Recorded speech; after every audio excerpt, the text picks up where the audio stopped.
আসসালামুয়ালাইকুম। Hello viewers, easy cooking হাউসে সবাইকে welcome করে আজকের রেসিপিটি শুরু করছি। আজকের রেসিপিতে থাকছে রাঁধুনি রেডিমিক্স মশলা দিয়ে বিরিয়ানি। ঘরে থাকা উপকরণ দিয়ে সহজে আজকে বিরিয়ানিটি করে দেখাবো। আশা করছি ভিডিওটি সবার কাছে ভালো লাগবে এবং নতুন রাঁধুনিদের জন্য ভীষণ হেল্পফুল হবে।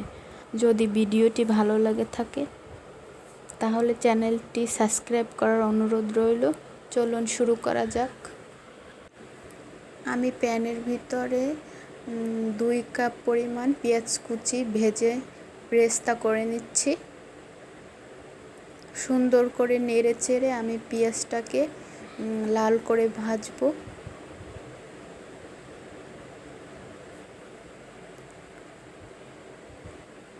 অনবরত নাড়তে থাকবো যাতে আমার পেঁয়াজটি প্যানে না লেগে যায়।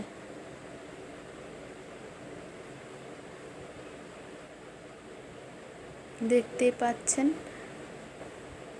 আমি খুব সুন্দর করে পেঁয়াজটা ভেজে নিচ্ছি। কার কার রান্না করতে ভালো লাগে কমেন্ট করে জানাবেন।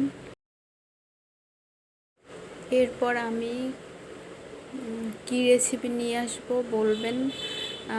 আসলে আমি আমার চ্যানেলে সহজভাবে কম মশলা এবং উপকরণ দিয়ে রান্নার চেষ্টা করব, তা আপনাদের মাঝে শেয়ার করব। দেখতে থাকুন। তো আমার পেঁয়াজটা অলরেডি লাল হয়ে গেছে। পেঁয়াজ ফ্রাই ওভারকুক হয়ে গেলে মশলাটার কালারটাও সুন্দর আসবে না, আর তিতা লাগতে পারে। এজন্য পারফেক্টভাবে ফ্রাই করা অবশ্যই জরুরি। তো আমি এখান থেকে কিছু পেঁয়াজ ব্রেস্তা রেখে দিব। তো বাকি পেঁয়াজের মধ্যে আমি পরিষ্কার করা মিডিয়াম সাইজ করে রেখেছিলাম গরুর 500 গ্রাম মাংস, তো দিয়ে দিলাম। তো আজকে আমি সাধারণভাবে রান্না করে দেখাবো। আমার কাছে মনে হয় রান্না সহজ হওয়াই উচিত, আর ঘরে থাকা সাধারণ উপকরণ দিয়ে আমি রান্না করতে পছন্দ করি।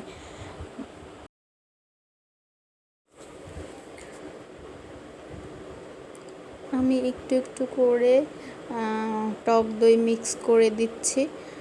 প্রায় 1 কাপ পরিমাণ হবে। এটা কম বেশি দিতে পারেন, হতেই পারে, কোনো প্রবলেম নেই। তো আমি টক দইটা অ্যাড করব। মাংসটা সহজে সিদ্ধ হবে এবং সফট হবে, এজন্য ভালোভাবে মিক্স করে নেড়ে চেড়ে নিব। আসলে রান্নাটা হচ্ছে নিজস্বতা, যার যেরকম ভালো লাগে সে সেইভাবেই রান্না করে। এক একজনের রান্নার ধরন এক এক রকম। এ পর্যায়ে অ্যাড করব রাঁধুনি রেডিমিক্স বিরিয়ানির মশলা।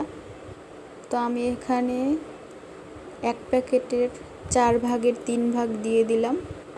আপনারা চাইলে সম্পূর্ণ দিতে পারেন, এটা আপনাদের ইচ্ছে।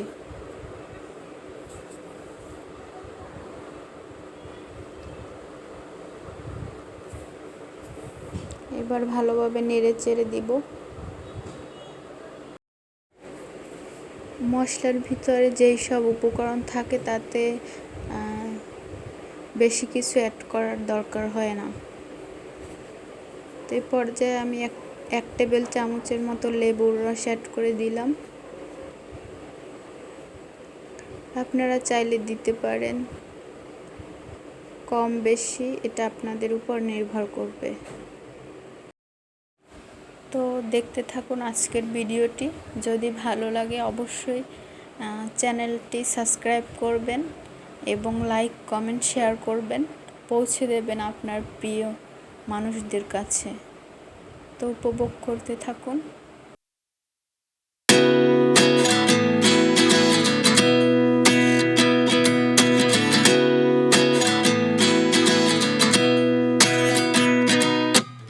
At 29 and I find myself wondering to the last 10. I ran away with my life, fast forward, never turn back again. It's kind of funny that the more we pass time, the more we need to set them rewind. And 19 was the year I had to leave you, but now I'm seeing all the signs. Is this really happening? I can't believe it's true. I'm just as surprised as you. Is this really happening? I can't be too sure, but one day I'll be yours again.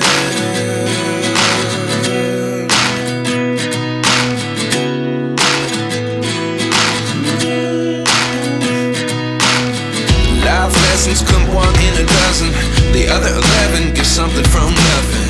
I sit here looking for an answer. Maybe the biggest question was in the last chapter.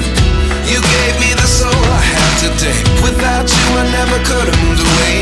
But now I see what you teach. I do believe I always should have stayed. Yeah. Is this really happening? I can't believe it's true. I'm just as surprised as you. Is this really happening? I can't be too sure, but one day I'll be yours again. One day I'll be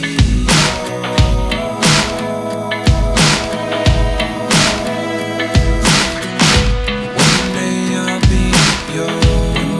I'll be yours.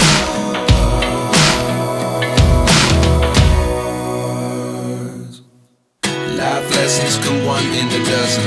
The other 11 get something from nothing. Life lessons come one in a dozen.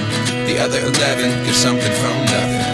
Life lessons come one in a dozen. The other 11 get something from nothing. Life changes just open the door.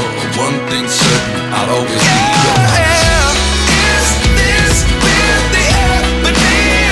I can't believe it's true. I'm just as surprised as you. Is this really happening?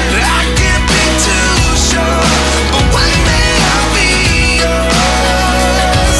Yeah. Is this really happening? I can't believe it's true. I'm just as surprised as you.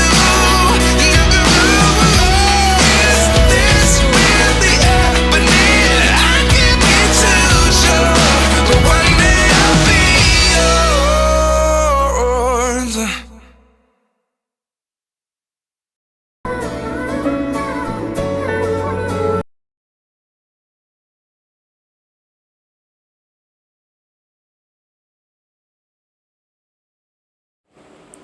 যেহেতু গরুর মাংস সিদ্ধ হতে অনেক time লাগে, সেজন্য আমি পর্যাপ্ত পানি দিয়ে মাংস সিদ্ধ হওয়ার কাজও হয়েছে আর কষানোর কাজটাও হয়ে গেছে। এ পর্যায়ে আমি উঠিয়ে রেখেছি মাংস।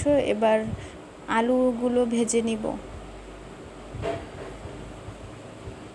আমি 3টা আলু 6 টুকরো করে নিয়েছি। এবার লাল করে ভেজে নিব। ভিডিওটি যদি ভালো লেগে থাকে অবশ্যই আমার চ্যানেলটি সাবস্ক্রাইব করবেন এবং পাশে থাকা বেল আইকনটি ক্লিক করবেন। লাইক, কমেন্ট, শেয়ার করবেন, পাশে থাকবেন এবং পরবর্তীতে কী ধরনের রেসিপি চাচ্ছেন অবশ্যই কমেন্ট করবেন।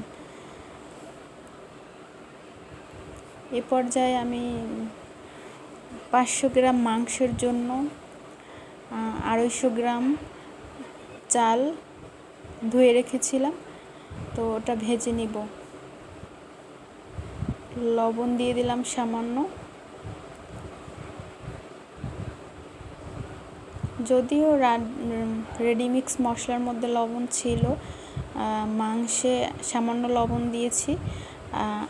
এখন মাংসে লবণ একটু গাঢ় আছে, এজন্য আমি চালটায় বেশি লবণ দিলাম না, পরে চেক করে দেখে অ্যাড করব।